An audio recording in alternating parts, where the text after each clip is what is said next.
Good morning guys, welcome back to my vlog tayo ngayon guys. Another video naman tayo ngayon. Ayan. Andito tayo ngayon guys, nagwo-walking.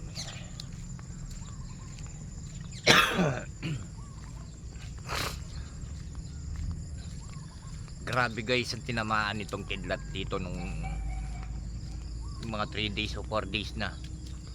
Wasak talaga guys yung tinamaan ng kidlat. Puno, biyak ang gitna. Ayan guys, nako. Aso yun, walang ano to eh. Ayan guys, pakikita ko sa inyo guys. Ayan guys, nakita nyo. Ayan, wasak talaga yung kanyang katawan. Kaya pala malapit lang dun sa likuran namin yung tama nung ano, kidlat.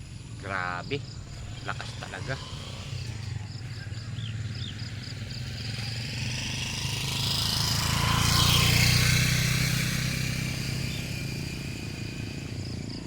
Aray ko, nalukib na pala yung ano dito, yung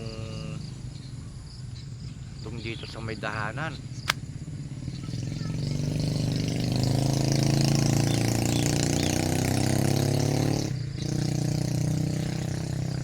Ikita ko sa inyo guys ng maayos yung ano, biyak talaga siya guys. Okay lang yan guys. Tinamaan pala ng kidlat to guys. Tinamaan ng gitla, paano mabubuhay pa yan? Hindi ko lang alam.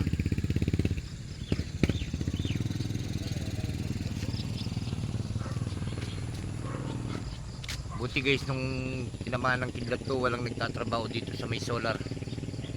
Ito, may solar kasi dito eh, yung sa patubig.